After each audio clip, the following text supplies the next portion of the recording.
I welcome all of you to the video lecture series on computational fluid dynamics, development, application, and analysis. The title of this lecture is Finite Difference Method, which corresponds to the topic 2 on essentials for CFD. The details of this lecture can be found in the chapter 4 of this companion textbook, Essentials of Numerical Methods for CFD. After the last series of lectures on essentials of fluid dynamics and heat transfer for CFD, we are into the first lecture on essentials of numerical methods for CFD.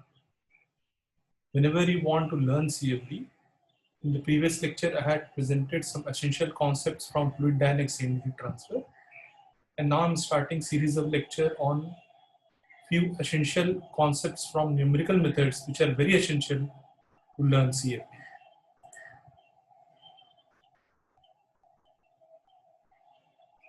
So this lecture is on the first subsection, finite difference method of the essentials of numerical methods for CFD.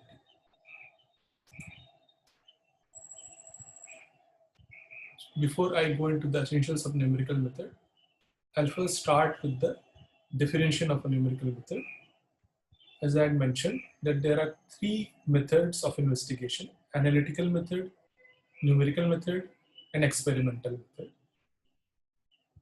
For a general fluid mechanics problem, although analytical solution gives us the exact solution, it's an exact method, but it is not possible for most of the real world fluid mechanics problem.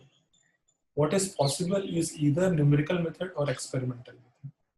Note, both numerical and experimental method are approximate method since you get an approximate solution.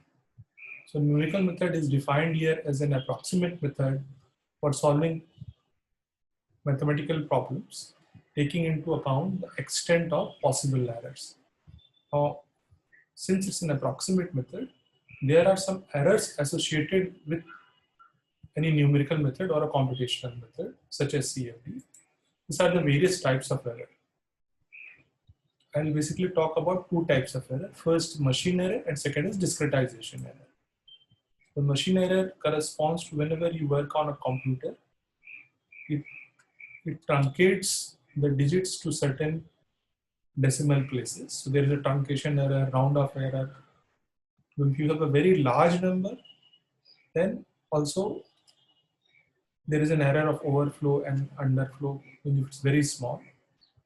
Other than this machine error, which corresponds to the limitation of working in a computer, there is a second error which occurs when we do the formulation, which is called as discretization error.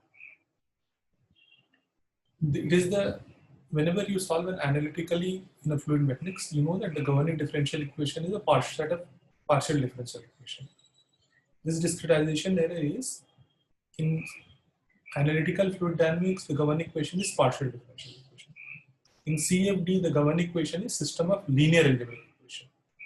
So this discretization error is the difference between the exact solution of the partial differential equation or the analytical solution and the exact solution of the governing linear algebraic equation which you use in CFD.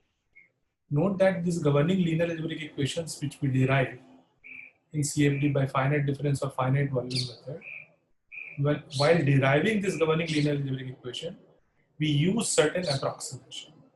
This discretization error and basically takes care of those approximations. While formulating this linear algebraic equation, which are the governing equation in CFD, there are certain approximations which lead to errors which are called as discretization errors. This is another second type of discretization error which is presented here.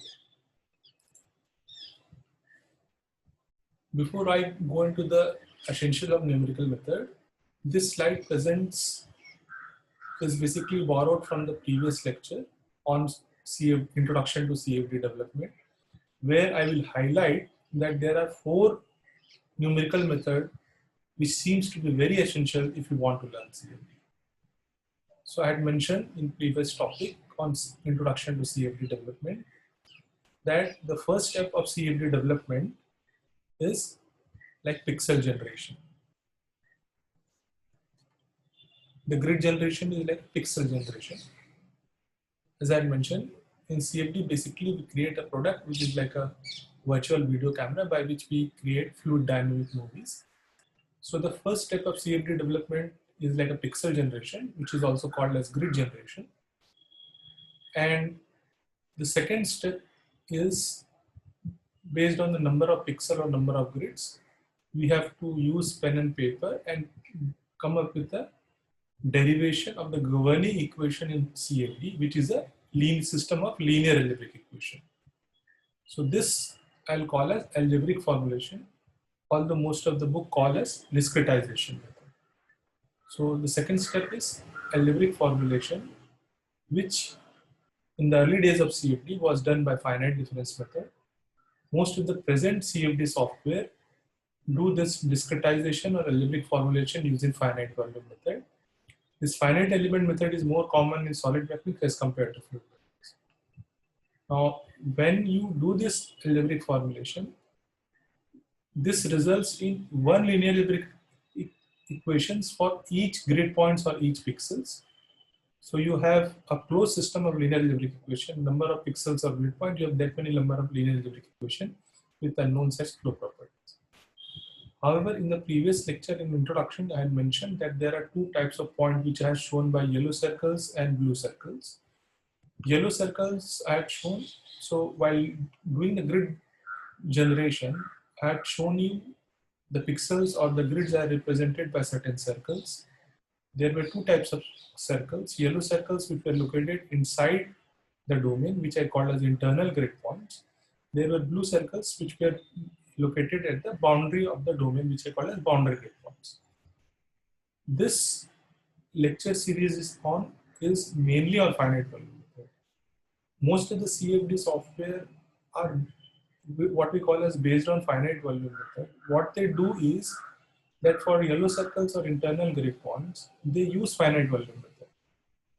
But even if a software which is using finite volume method, note that for boundary grid points where this blue circles or for boundary conditions where the blue circles or boundary grid points are located, the finite volume method based CFD software also uses a finite difference method. So this lecture series is mainly on finite volume method. So this finite difference method, which is an essential concept for CFD, will be presented focused towards the boundary conditions. Although this finite difference method can be used to derive linear algebraic equation for the internal grid points also. In the early days of CFD, note that this finite difference method was used for obtaining linear algebraic equation for yellow pixels as well as blue pixels. But when finite volume method came up, finite volume method took over the finite difference method to derive linear algebraic equation for yellow circles or internal grid points. But the finite difference method is being continued to use for obtaining linear algebraic equation for boundary grid points. So this lecture will be focused towards finite difference method for obtaining the system of linear algebraic equation for the boundary grid points, which is a discretized form of the boundary conditions. After doing the algebraic formulation, the third step is we have solved the system of linear algebraic equation using step by step, using basically 3 steps. First, we propose a solution method. Then there are, like any product which you want to develop, there are certain nuts and bolts. So after you develop a solution method, the second step is an implementation detail, where basically the data structure, the loops are presented. And the third step is a solution algorithm. In this solution methodology, which we also call as solver, in the solution method for an unsteady problem, we either use explicit or implicit method for unsteady state problems. And we use iterative method for solving the system of linear algebraic equation in the implicit method. So note that the second essential topic of numerical method which you need to know to learn CFD is iterative method.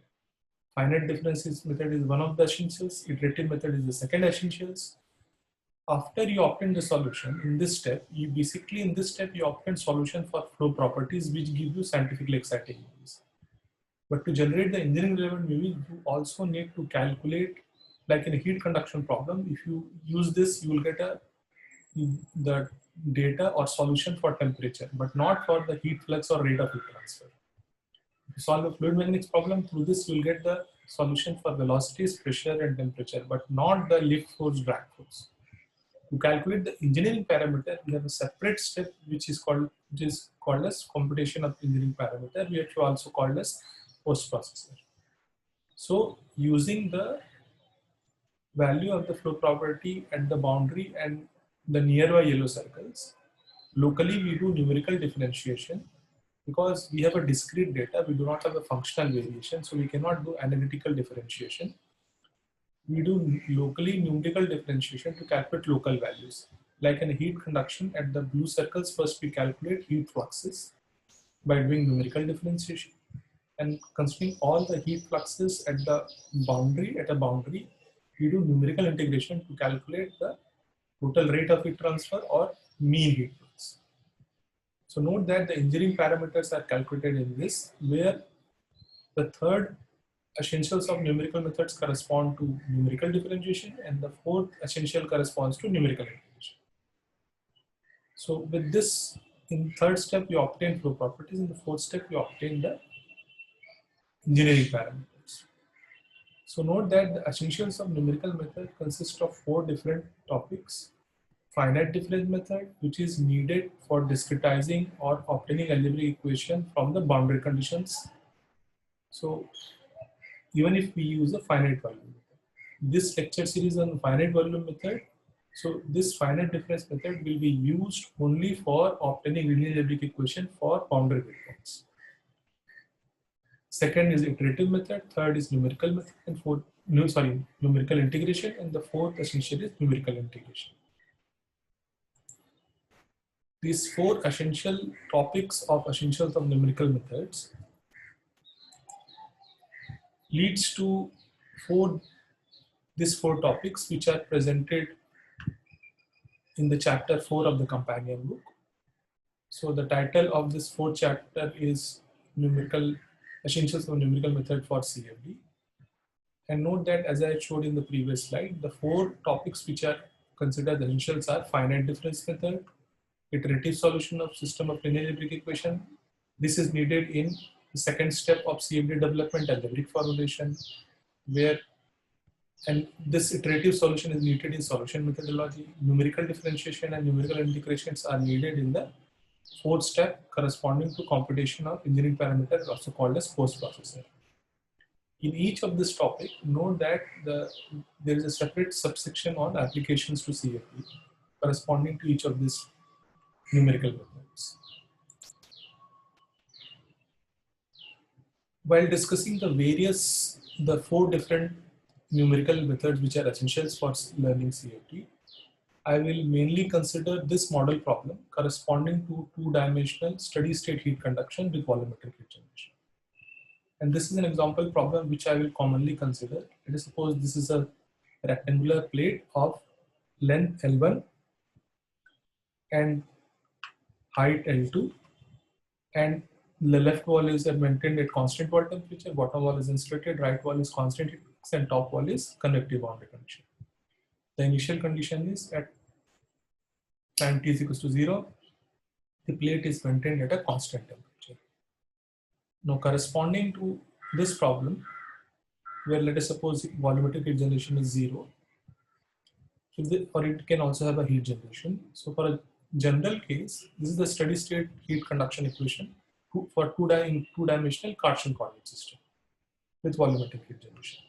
These are the various boundary conditions. This is for the left wall where you have a constant wall temperature, which we call as Dirichlet boundary condition. On the bottom wall, y is equals to 0, you have an insulated boundary condition, which is dt by dy is equals to 0. On the right wall, you have minus k dt by dx equals to, this qw is in the negative x direction, so that's why it's shown as minus qw. So we substitute the positive values of QW, the negative sign here. So this is for left wall, this is for right wall, this is for bottom wall, and this is a boundary condition which we call as convective boundary conditions for the top wall. So this is the Richter boundary condition as mentioned in the previous lecture. This to involve the gradient, normal gradient.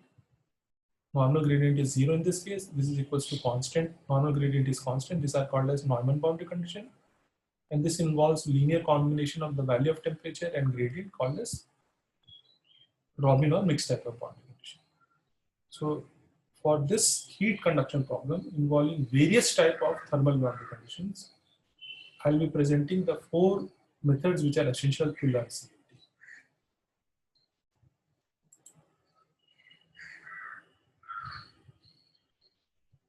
So I'll start with the first numerical method, finite difference method. I'll first start the grid generation. First, I will show you the grid which we have already shown you, which I have generated the simplest of grid generation in a finite volume method. However, in finite difference method, for simplicity, we use a different type of grid generation, which I will present. And then I'll go into the finite difference method. And towards the end of this lecture, I'll present the application of this finite difference method for CFD.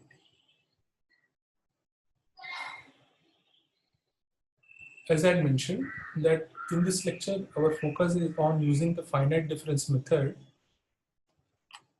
for discretization or algebraic formulation for boundary conditions. So in the previous slide, I had shown you, here I had shown you that the differential term which you encounter in boundary condition, what is the order of this differential term? It's first order, dt by dx or dt by dy. Whereas in the governing equations, you can know it's the second derivative. So the highest order of the derivatives which you encounter is 2 for the governing equation and 1 first derivative for the non-Dirichlet boundary condition. The Neumann and Robin or mixed boundary condition are called as non-Dirichlet boundary condition.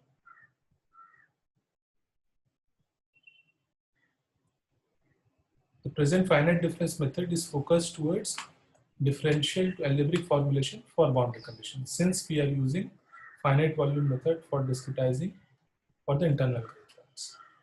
CFD results in conversion of continuous problem to a discrete problem. Ideally, we want to obtain the solution as a function so that we can generate a result which is like an infinite resolution video camera, but that is impossible. So basically, CFD converts the problem of continuous functional solution to a discrete point by point or pixelized solution, where we convert the continuous domain. Whenever you solve a fluid mechanics problem in a flow region, the flow region consists of infinite number of continuous points. In fluid mechanics, we use a continuum approximation, where by which we say that the flow properties are continuous. However, since the continuous solution is not possible for a general fluid mechanics problem, what CFD does is it converts the continuous point distribution to a certain pixelized or discrete point distribution. So first step, we have a domain discretization, which we call as grid generation. So there are 2 levels of discretization which I am showing here. First is domain discretization, and second is physical laws and boundary condition discretization, which basically leads us to the derivation of the governing equation in CFD, which we call as linear algebraic equation formulation. In the present lecture series, for the linear algebraic formulation from the physical laws, mass conservation, momentum conservation, and energy conservation laws, we will use finite volume method. Whereas for the algebraic formulations from the boundary conditions, we will use finite difference method. So the finite difference method presented here is mainly focused towards the discretization of the boundary conditions. So as I had been emphasizing earlier, although finite difference method is a discretization method, it is the oldest method in CFD. CFD started with this method. You see, finite difference method is a discretization method or a method of algebraic formulation to convert the continuous differential formulation. Both in the beginning of CFD, as I mentioned, finite difference method was used to obtain elliptic equation for partial differential equations as well as boundary conditions. So it was used for obtaining the linear elliptic equation for yellow circles as well as blue circles. It's where these differential terms are converted into algebraic terms. The finite difference method will be presented here. So although this finite difference method can obtain algebraic equation for partial differential equation corresponding to yellow circles and the boundary condition corresponding to blue circles, the finite difference method which is presented here is more focused towards the boundary conditions, since finite volume method is used for the discretization of the partial differential equations or the physical law in the present lecture series.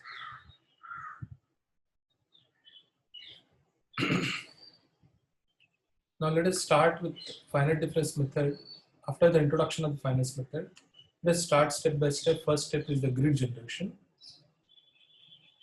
This is the grid generation which I had shown in my earlier lecture, where I said that if you have a rectangular, let us suppose this is a rectangular plate.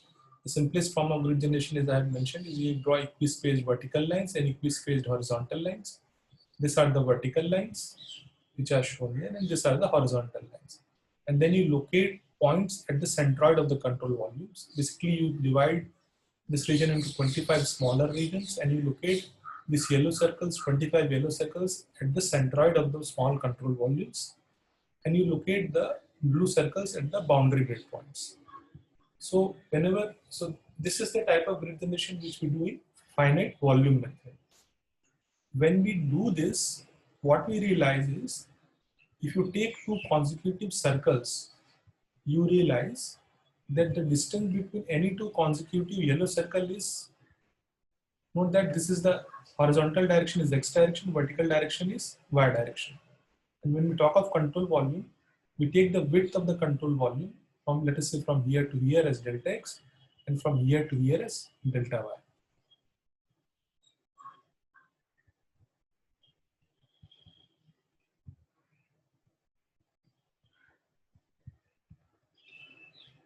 So from here to here, the width is delta x, and from here to here, the width is delta y, and this width of the control volume is uniform for all the 25 control volumes. So, so in the left wall, you have a constant wall temperature. So if you want to apply this constant wall temperature boundary condition, you don't need any mathematical procedure, because you just, if this is 100 degree, you just give this 100 degree to all these blue circles. Whereas for the bottom, you have dt by dy is equals to 0. Here you have dt by dx equals to minus qwyk, and again here you have a linear combination. Now what I was emphasizing is, in the way we have generated the grid, the distance between any two yellow circle is delta x, it's uniform. Or if you go take in the vertical direction, it is delta y.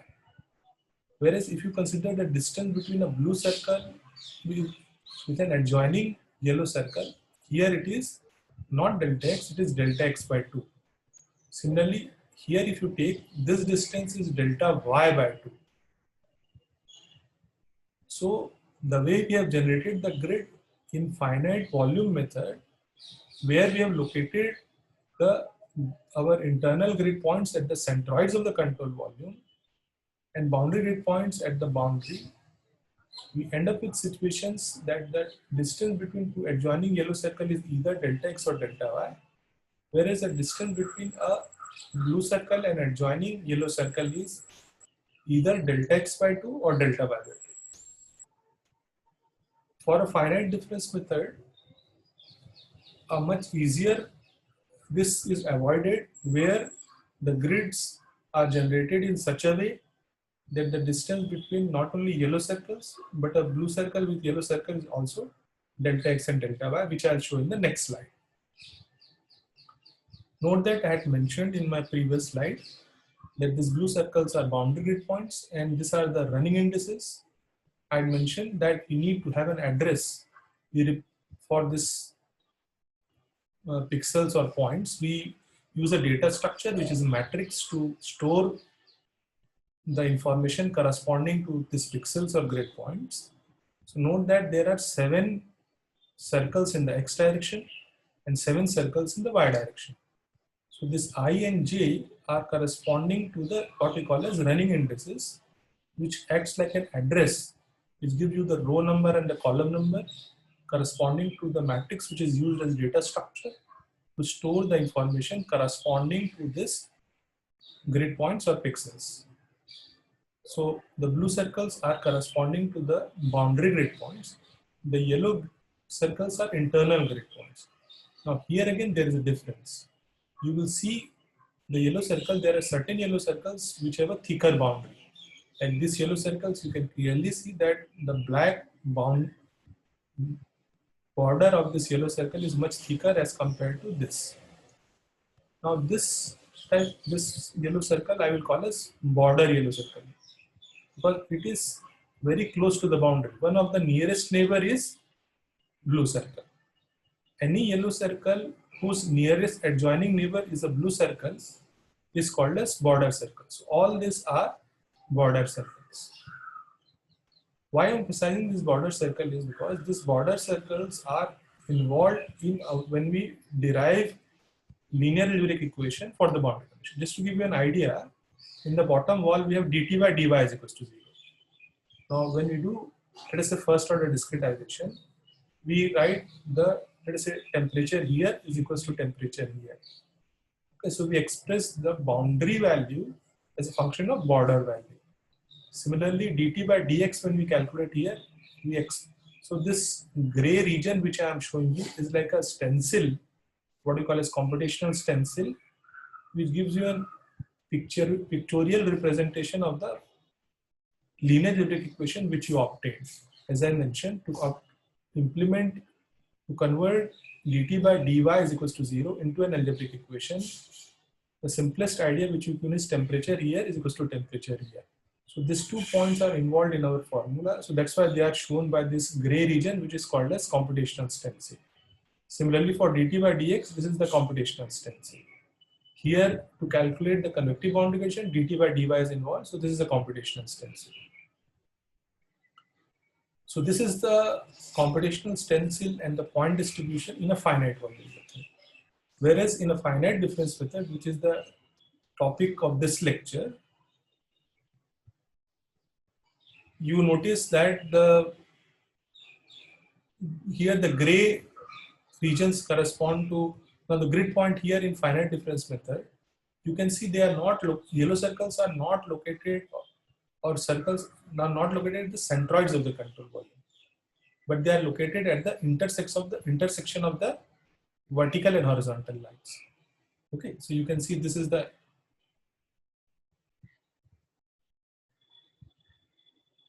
intersection of horizontal and vertical lines. So here the yellow circles are located at the intersection of horizontal and vertical lines. Whereas this gray circle, now here this is a constant wall temperature. This is a computational stencil for implementing the constant wall temperature. This is a computational stencil to obtain expression for dt by dy is equals to 0. This is for dt by dx equals to minus qw by k. Here to implement the dt by dy. So this way we apply the boundary conditions.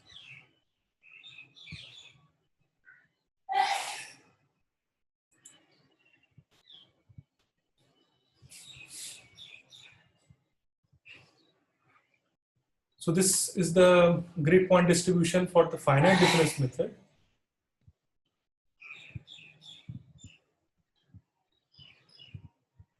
So note that in the finite difference method, the yellow circle or the grid points are located at the intersection of the horizontal and vertical line, as compared to finite volume method where they are located at the centroids of the control volume.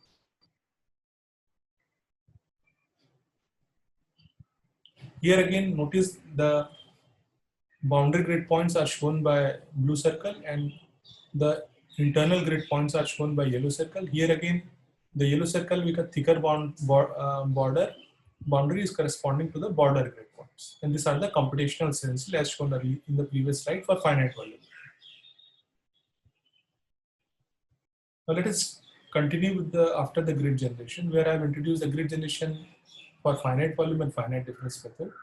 We'll consider the grid that has been shown for finite difference method for the later part, for now onwards in this lecture. So if you use a first order finite difference method for the first derivative, as I've highlighted that in a heat conduction problem, the highest order of the derivative in the governing equation is second, and in the boundary condition it's the first derivative. So basically, not only in heat conduction problem, even if you consider a Navier-Stokes equation also, you either encounter a first derivative or a second derivative. So here I am showing you that when we convert this first or second derivative into linear algebraic equation, note that only the value of variables at certain grid points are involved. Let me go to the previous slide, and I would like to highlight this point, showing the grids. I have shown you, I'm not only showing you the stencil for the boundary conditions, but in this slide I have shown you stencil what I call as for the governing equations also. Note that when we consider a point x comma y that corresponds to I comma j, if you take its east neighbor, this is the x direction. If this is x plus delta x comma y. This is x minus delta x comma y. This is x comma y plus delta y. This circle, and this circle is at y x comma y minus delta y. So this is I comma j. This is I plus 1. East neighbor is I plus 1. West neighbor is I minus 1. North neighbor is I comma j plus 1. South neighbor is j minus 1. What I was trying to highlight is when we do discretization, note that the differential term at a particular point, when we apply the algebraic formulation, we express it in terms of certain neighboring circles, not all the circles in the domain. So let us suppose if I discretize d square t by dx square, then when we do the discretization, what I'm saying is we will obtain a formula of temperature I comma j in terms of neighboring immediate neighbors, I plus 1, I minus 1. When I calculate del square t by del y square, I will obtain that del square t by del y square in terms of immediate neighbors, j plus 1, j minus 1. So note that the immediate neighbor east, west, north, south are involved while deriving the algebraic equations for the governing equations. And similarly for the boundary conditions, I have shown you that only certain circles are involved. The other circles of the domain, they are not involved in the formulations.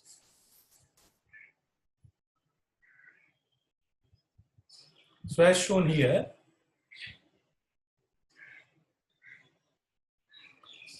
we either encounter first order derivative or second order derivative. So when we, in the finite difference method, when we do the discretization, we will express it if you are using a first order finite difference for first derivative and second order finite difference for second derivative, you encounter only three neighbors, I comma j, which is the point under consideration, x comma y, I plus 1 comma j, which is the east neighbor, x plus delta x comma y, west neighbor, I minus 1 comma j, x minus delta x comma y, and these are the north and south when you discretize in the y direction. So I'm starting with this definition, and later on when I'll do a formulation using Taylor series approximation, and I will talk about this F, C, and B.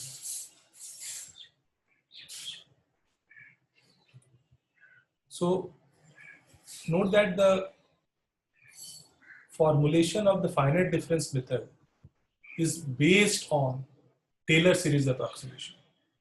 Now, what is Taylor series approximation? I will take an example problem to give you a better appreciation of Taylor series.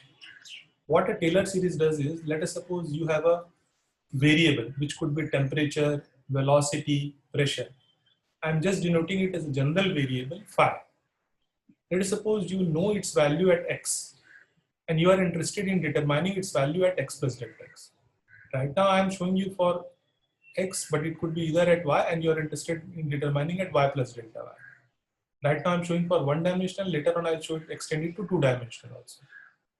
So let us take a case, one of the case where you know the variable at x and you want to determine its value at x plus delta x. So the Taylor series basically present the value of the variable at x plus delta x as a function of the value of that variable at x, the derivative of that variable at first derivative. So this is you take del by del x of this phi x, then you take the second derivative. So basically, if you know the value of this variable at x, its first derivative, its second derivative, its third derivative, and higher order derivatives. So basically, you are considering the value of at x, then you are considering its slope of variation with respect to x. Then if you take the second derivative, you take the curvature. So when you add the higher order derivatives, you are trying to capture not only the value of the variable at x, but you are also trying to capture its slope of variation in the x direction, its curvature of variation in the x direction. So more are the number of terms, you get a better representation. So just to give you an idea, let us suppose we are approximating. This approximation is given by this type of sign. So let us say we are saying this phi x plus delta x, we are considering only the first term. So if we are considering only the first term, it is shown here as phi 1. If we consider the first two terms, this is shown as phi 2. So phi 2 is phi x, it's considering the value and the first derivative. It's including its slope, captures the slope of the variation also. If you include the curvature, if you take the first three term, let me call it as phi 3. If you take the first four term, let me call this as phi 4. So in the next slide, I will take an example problem where we know the exact solution. And what we will do is that we will calculate this phi 1, phi 2, phi 3, and phi 4 for certain values of delta x and see what is the error between this approximate representation of phi x plus delta x. Note that all these are approximate representations. So from this approximate representation, we'll get a solution which we'll compare with the exact solution and obtain the error. So we'll take a known function whose value we know at x, we also know at x plus delta x. And using this approximate representation, basically we will judge how the error varies with increasing the number of terms on the right hand side during our approximate representation. So the known function which is considered here is exponential to minus x. And we are considering the value of x as 0. And we are considering delta x as 1. So x is 0, x plus delta x is 1. So phi at x plus delta x, basically if you take e to the power minus 1, we know the solution, we know the exact solution. And this corresponds to the exact solution. And these are the approximate representation. If you consider only the first term, then you get this value, which is an error of 171.81%. If you take the first two terms, it is an error of 100%. And if you take the first three terms, the error comes out 35%. If you take the first four terms, the error comes out to be 9.3%. So basically what you are seeing is as you increasing the number of terms, your error is reducing. Because in phi 2 you are considering the slope, phi 3 you are also considering the curvature. So more are the number of terms. Note that through this example problem, your error with respect to here I am showing you for a known case. But in most of the real world problem when we solve, we don't know, but this is just to give an appreciation of the Taylor series expansion. This is the exact solution. If you take exponential minus 1, you get 0.3679. So this is our exact solution. And these are the values which we have obtained. Note that error is calculated as the difference between the approximate and the exact value divided by the exact value. Okay, so these are the errors which reduces with the increasing number of terms. Now let us consider another case. Instead of delta x equal to 1, I've given you a message saying that more are the number of terms, error reduces. But I also want to give you a flavor that let us consider instead of delta x equals to 1, let us take delta x equal to 0.5. So if you take delta x equal to 0.5 and if you calculate phi 1, phi 2, phi 3, phi 4. Now you see in the previous slide, phi 1 the error was 171%. Phi 2, the error was 100%. When you reduce the delta x from 1 to 0.5, note that the error has changed from 100% in the phi 2 to 17%. In the previous slide, it was 171.100. In this slide, it is 64.88 and 17.56. So notice that with the decrease in the delta x value, the spacing between the adjoining circles, the decrease in the spacing between the pixels or the grid points in a Taylor series approximation, you can see that it leads to a decrease in the error. And here again, with the increase in the number of terms on the right hand side in our approximate representation by Taylor series approximation, the error reduces. You can see with the first 4 terms, you get an error as low as 0.38%. So the accuracy not only depends on the larger number of terms, but it also depends on the spacing between the 2 grid points or pixels. That's why we say when we have a finite grid points, our results approach towards the accurate solution or exact solution.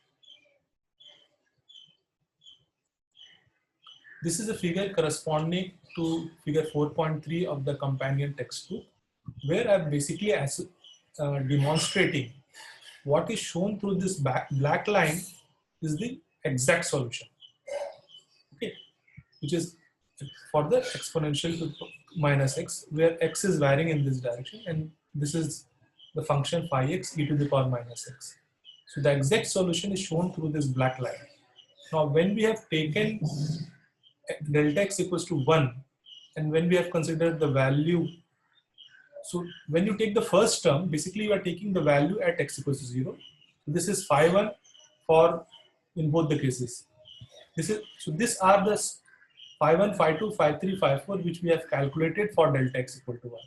These are phi 1, phi 2, phi 2, phi 3, phi 4 which we have calculated for delta x equals to 0.5. So notice that both this phi 1 for delta x equals to 0.5 and 1, they are equal to, because when you consider the first term, you are basically considering x equals to 0. And when you consider the phi 2, in phi 2 you are basically considering the value and the slope. So the slope here, when you consider the phi 2 for delta x equals to 0.5 is here, the phi 2 for delta x equals to 1 is here.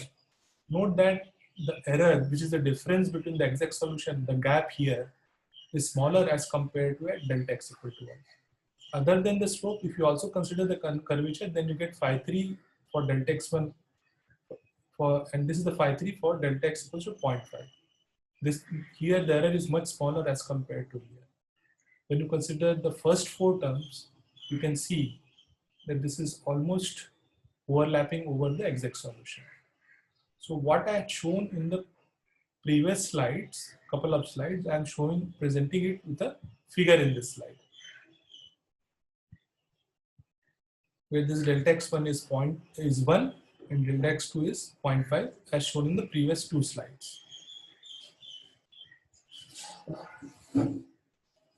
Now, earlier slide I had shown you for one variable, phi, when it's function of x. That will be applicable for one-dimensional problem. But when you consider a two-dimensional problem, there is a y also. So here I am showing you not only phi at x plus delta x, but at a constant y. So this is the expression which is very similar. So you write the first term. Taylor series expansion is expressed that phi del phi by del x, delta x, del square phi by del x square, delta x square by factorial 2. Then you have del cube phi by del x cube, delta x cube by factorial 3, and so on. This is the formula for Taylor series expansion. Note that when it's a x plus delta x, these are delta x square, and so on. When you have x minus delta x, then basically instead of this delta x, you put minus delta x. So when it becomes minus delta x, you get a negative sign. If you get minus delta x whole square, it will be plus. So this sign doesn't change. So when you have x minus delta x, there is alternate change in the sign, because for wherever you have odd power of delta x, it is negative. Wherever you have even power, then the negative square or even power leads to does not lead to any change in the sign. So this is an expression for phi x plus delta x comma y. This is the Taylor series expansion for phi x minus delta x comma y. Now I am showing you these are the Taylor series expansion. But let us suppose if you are using if you have a boundary condition dt by dx, let us suppose in the right wall you had dt by dx equals to minus qw by k. So you need a formula for dt by dx, where the blue circle at the boundary you wanted to express in terms of neighboring yellow circle, the border yellow circle. So to do that, let us suppose I take only the first equation. If I consider only the first equation, then del phi by del x from the first equation will be phi at x plus delta x minus phi at x divided by delta x, which is shown here. And all this term will come out with a negative sign, which has been shown in a square bracket. If I consider only the second equation, this del phi by del x will be, now this is a negative, so I can take it on the right hand side. This I'll bring it to the right hand side. So phi x comma y minus phi at x minus delta x comma y divided by delta x. And this terms will be shown in the square bracket.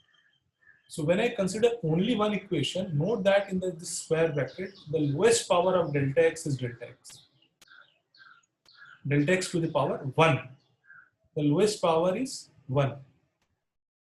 Whereas if I consider both the equation, which I will show in the next slide, let us suppose I want to get an equation for this. Note that these equations are obtained considering only one of the equation. This is obtained from this equation. This is obtained from this equation. If I consider both the equations, and note that this is using 1 point ahead, you want to calculate this gradient at x comma y. And this is using a formula x plus delta x. So it is using I plus 1. To obtain at I comma j, it is using I plus 1. Here, to calculate del phi by del x, it is using I minus 1. Such as, so they are using neighbors only on one side. And in the next slide, I will show you, if you consider both of them, let us suppose you want to use this two formula, but you want to get a formula for del phi by del x where this should cancel down. Now, if I subtract this equation with this equation, so this minus this, what will happen is, or since we have alternate positive negative sign, if you subtract this two equation, the odd terms will remain, sorry, the even terms will remain, the odd term will cancel down. When you subtract, this will cancel down, this will cancel down, this will remain. So basically when you subtract, you get phi x plus delta x minus phi and divided by delta x, which I'll show you in the next slide. So when I subtract these two equations, subtracting this two equation, I get del phi by del x equals to phi. Now note that here, this is using the formula, the linear algebraic equation which has been obtained here, uses the value of the variable at 1 point ahead. This is I plus 1, this is I minus 1. In the previous slide, note that it was using either 1 point ahead or 1 point behind. This we call as forward point, this we call as behind point, backward point. So these are called as first order forward difference. This is called as backward difference. Whereas if you use both the equations, you end up with the equation where you are using neighbors from both sides.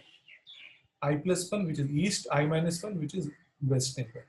This is called as central difference. If you from the previous slide, if you add both the equations, now when you add both the equations, now the even term will cancel down.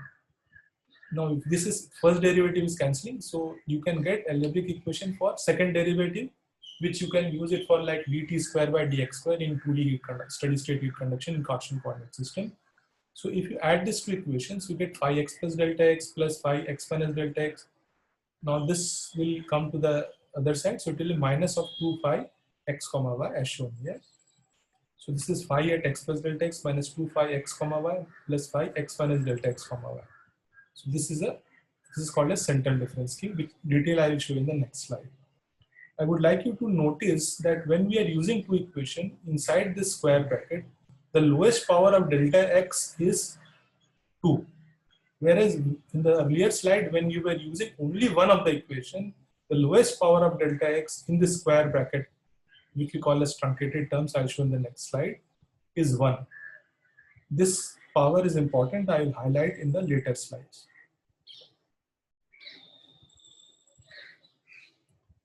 So like when you do a division operation, there is a quotient and there is a remainder.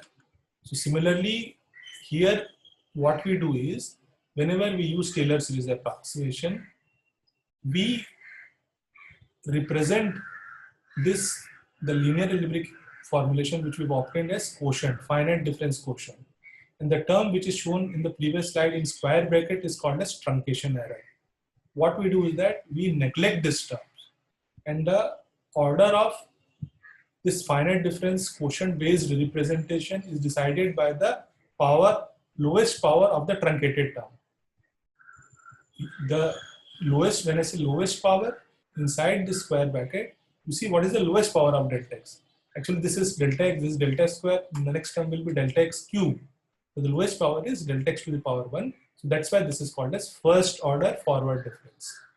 So this representation, this is called as forward because to calculate, let us suppose dt by dx here, you are using ti plus 1 and ti minus 1. For I plus 1, you have a positive sign, and for here ti plus 1 minus ti. So this is called, this is using 1 point ahead, which is forward. That's why it's called as forward difference, and it is called first order because the lowest power of this term, which is in the square bracket, which is called as truncated term. So this is represented as, it is of the order of the delta x, which is a first order accurate representation.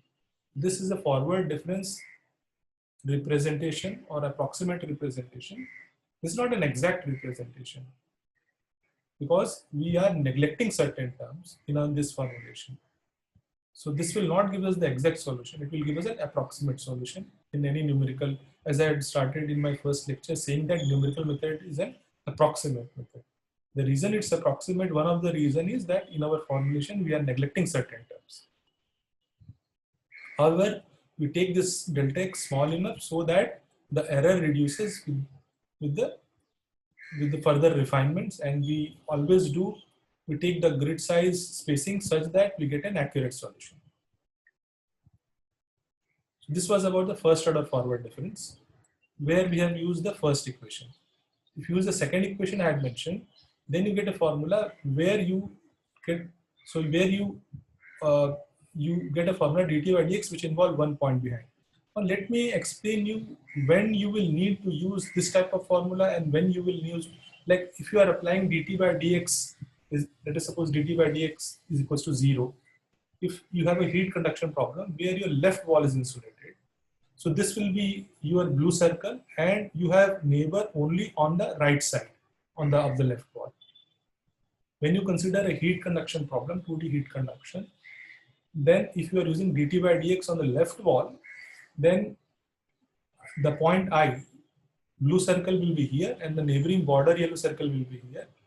So this forward difference you can use on the left wall. But if it's on the right wall, then you have blue circle here and you have neighboring yellow circle on the left side. So for right wall, if you have to apply dt by dx, you will use this backward difference, which are first order accurate.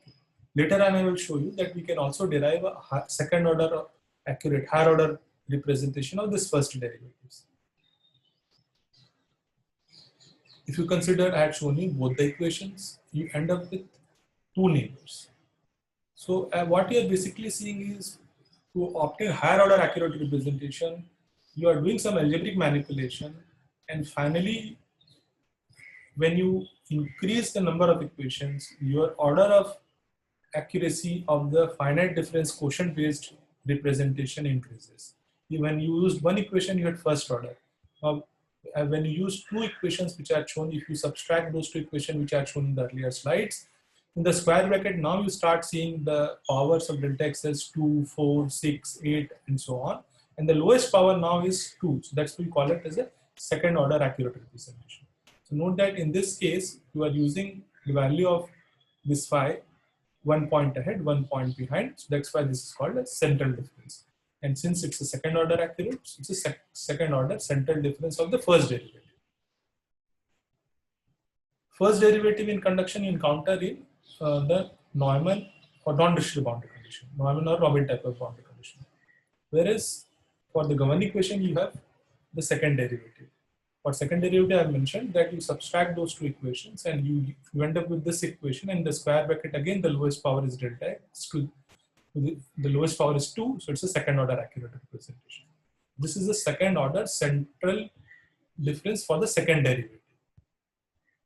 This way we using the Taylor series approximation, what we are basically doing is we are representing the first, I had shown you the algebraic representation of the first derivative and the second derivative, where we are doing Taylor series approximation. So if I want to use 1 point ahead, I write phi x plus delta x formula, Taylor series function for phi x plus delta x. If I want to use 1 point behind, I will write a Taylor series function for phi x minus delta x. If I use 2 point ahead, then I will write phi x plus 2 delta x. If I want to use 2 point behind, I will use, and more are the number of points when I involve, I get my equations will become longer. Note that nature is such that there is always a price associated with the advantage. You can represent your Taylor series approximation by higher order accurate representation, but the price which you have to pay is that now the equation will involve more neighbors. More neighbor means in your computer has to solve the longer equations. On the longer equations, it will take more computational time. But the point is, when you use higher order accurate representation, you can get accurate solution is in less number of grid points.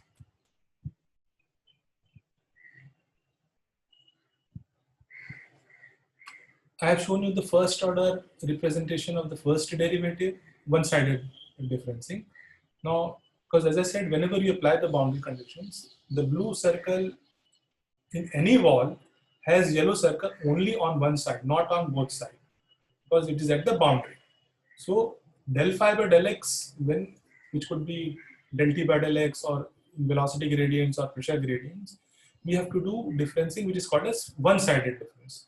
So this forward difference, backward difference, which I showed, they are one-sided difference, but I had shown you they are first order accurate.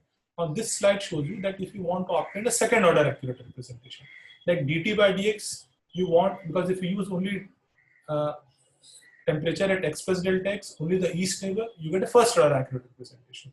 If you want the second order representation, then along with phi at x plus delta x, I have to involve phi at x plus 2 delta x. So for phi x plus 2 delta x, this is the Taylor series expansion. This is the Taylor series expansion for phi x plus delta x. So if I use these two equations, now if I want to get an equation for del phi by del x, and if I want to get a second order representation, basically I have to eliminate this term. So I have to follow a procedure of algebraic manipulation so that I eliminate this second order derivative. How can I eliminate this? What is the difference between this? Because why I want to eliminate this? The reason is then I will get the leading error in the truncated term. The leading term I want it to be this, because this is delta x cube. Now to calculate del phi by del x, I have to divide by delta x. This delta x cube, when I divide by delta x, it will be delta x square. So in the square bracket, the leading error term, the lowest power will be square. So I have to do an algebraic manipulation to eliminate this term. Now the difference between these two terms is there is a 4 here. So when I multiply this equation by 4 and then subtract with this, so 4 times of this equation minus this equation if I do. So I'll get 4 phi I plus 1 minus phi I plus 2. This will be 4 minus 1, so this will be 3, which I will take it to the other side. So this will be 4 phi I plus 1 minus 3 phi, sorry, this will be minus 3 phi I g plus 4 times of this minus phi I plus 2, which is shown here. So as I said, 4 times of this minus this will give me 3. When I take it on the left hand side, it will be minus 3. This will be 4, which is times of this shown here, minus of this, which is shown here. Now when I take 4 times of this and do minus, it's 4 delta x minus 4 delta x, and here you have 2. So you get a 2 delta x in the denominator. Now this term has cancelled down. Now you have this term. Now in this, you have taken 4 times of this minus of this, and then you divide by 2 delta x, you finally get the leading error term like this. Now notice that in the leading error term, the lowest power is 2. So this is second order one-sided difference representation. Like on the left wall, if you want to implement dt by dx with the forward difference, you'll get only first order accurate. If you use this formula, where this is the value corresponding to the blue circle, and this is the adjoining yellow circle, border circle, and this is, you are taking one more yellow circle inside. So you are taking 2 yellow circles. These are 2 yellow circle values. Okay, and this is the blue circle value. You calculate dt by dx on the left wall. Okay, so this is a one-sided difference representation, second order accurate. Right now I'm showing you for del phi by del x, but the formula is very similar for del phi by del y. For del phi by del y, this will be, instead of I plus 1, this will be I, and here you will have j plus 1. Instead of I plus 2, here you will have I, and here you will have j plus 2. Instead of delta x, you will have delta y. Okay, so with this I had shown you the, so this is I had shown you when you consider point ahead. Similarly, I could have taken phi I minus 1 and phi I minus 2, and I can derive similarly expression for del phi by del x in terms of, on if you like in the right wall, if you want to imply the boundary condition, then you have neighbors on the left side. Note that I plus 1 are the neighbors ahead. On the right wall, you have yellow circles on the behind. So this is I minus 1, I minus 2. So this is the one-sided difference. If you want the, this is the backward difference. This is the forward difference. This is second order forward difference. This is the second order backward difference. Here again, the lowest power is of the delta x is 2. This is the second order accurate representation. So finally, this is the summary of the first order derivative algebraic representation. First order and second order forward and backward difference are shown here. And as I mentioned, that I can write it for the first derivative, all the boundary conditions which we encounter in fluid mechanics and heat transfer, they are first derivative types of boundary conditions. So for the first derivative, there could be either one forward or two forward or one backward or two backward. So I'm showing you the coefficients, and where I'm presenting what are the value of this f, c, and v for the first order, and for the second order, I'm showing you what is the value of f, f, f. These are like constants which are, by using this formulation, has been obtained as shown here.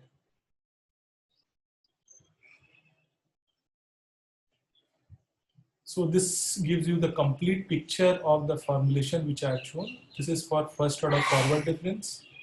This is for, which is shown by this, where I'm showing you, this is a figure corresponding to the chapter 4 of the book. So this gives you the complete picture, where I'm showing you the discretization, the truncated terms, and I'm showing you this is what is called as computational stencil. This is for first order forward difference. This is for first order backward difference. This is for second order forward difference. This is for second order backward difference. So this is what are shown here is called as computational stencil. Note that here I have minus 3 times of I comma j, plus 4 times of I plus 1, minus 1 times of which are shown here. Here it is 3 plus 3 times of I comma j as shown here, minus 4 times of I minus 1, plus 1 times of I minus 2 as shown here. So these are the computational stencil for first and second order accurate forward and backward difference. And these are the truncated terms which are in the square bracket. For first order, the lowest power of delta x is 1. For second order, the lowest power is 2.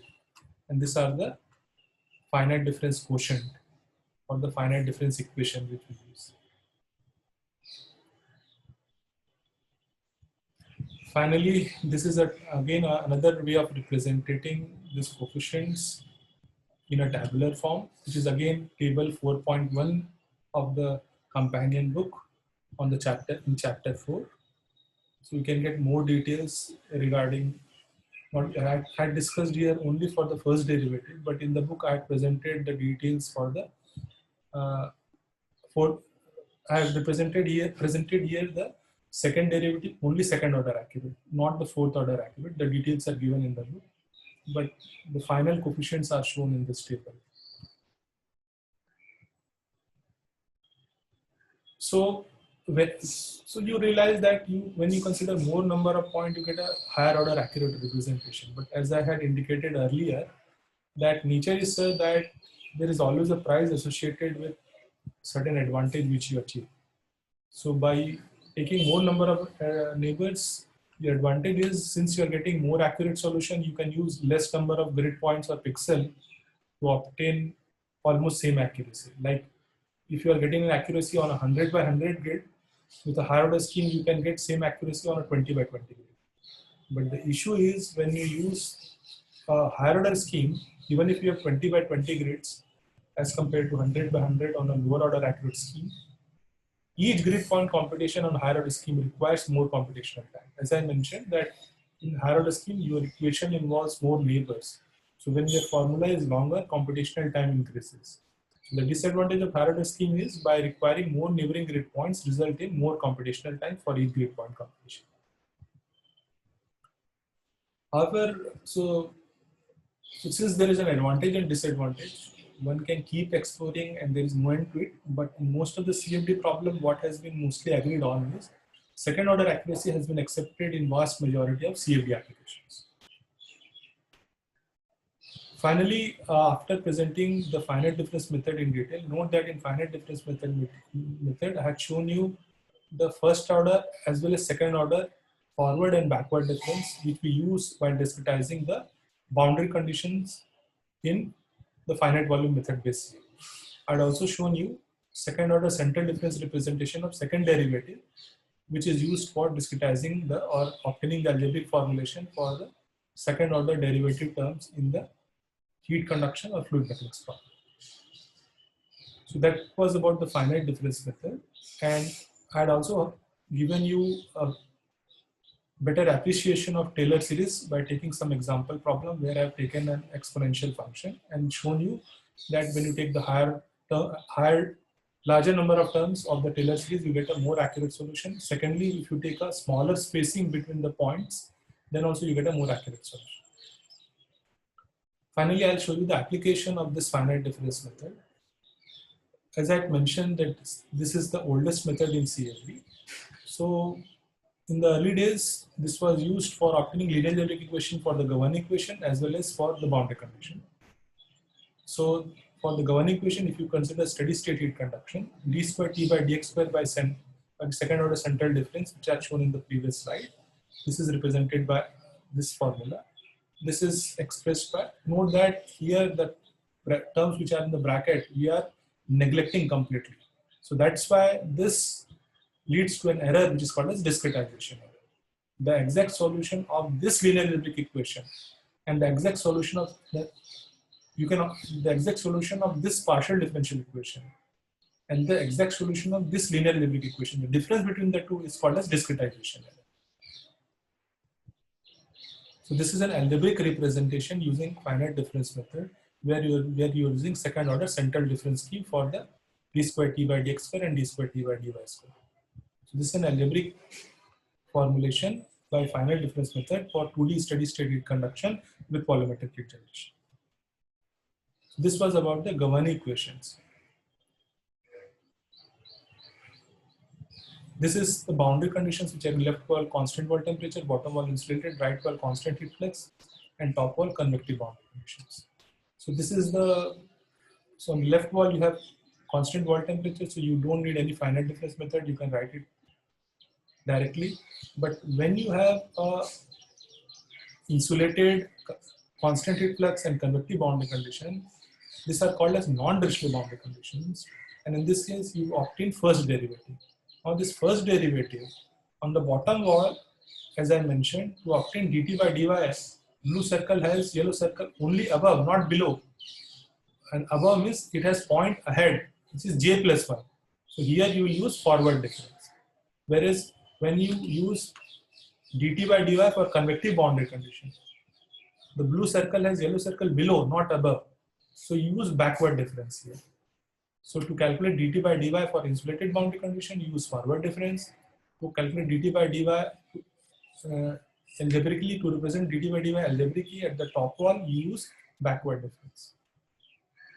Here, this blue circle has neighbor only 1 point behind, not the ahead. So this here again, you use a backward difference.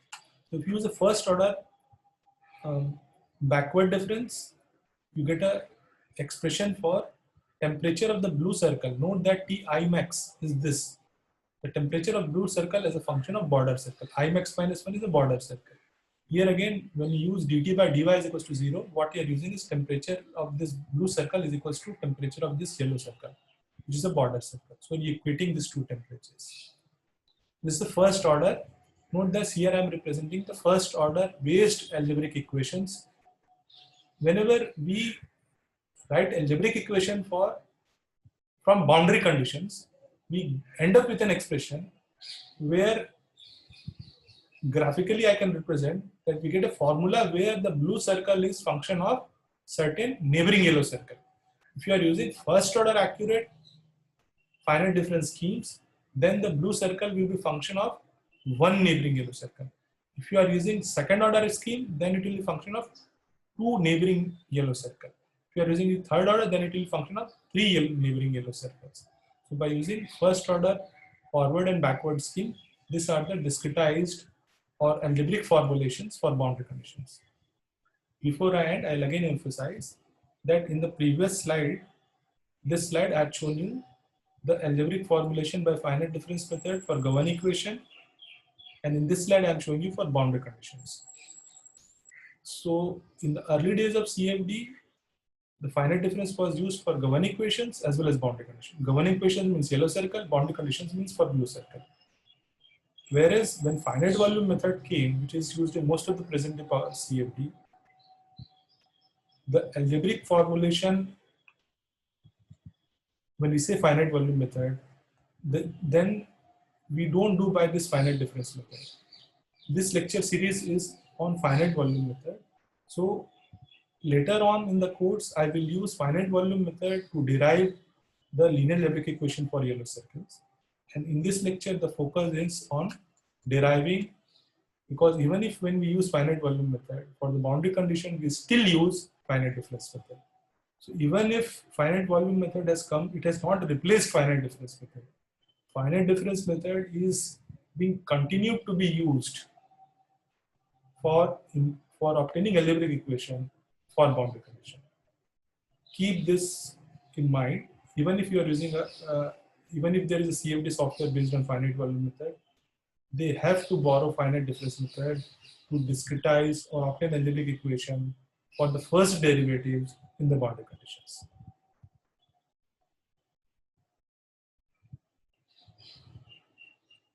The details of this lecture on finite difference method can be found in the chapter 4 of this book, Introduction to Computational Fluid Dynamics, Development Application Analysis. And this is the website from which you can freely download the supplementary material corresponding to this. Thank you for your attention.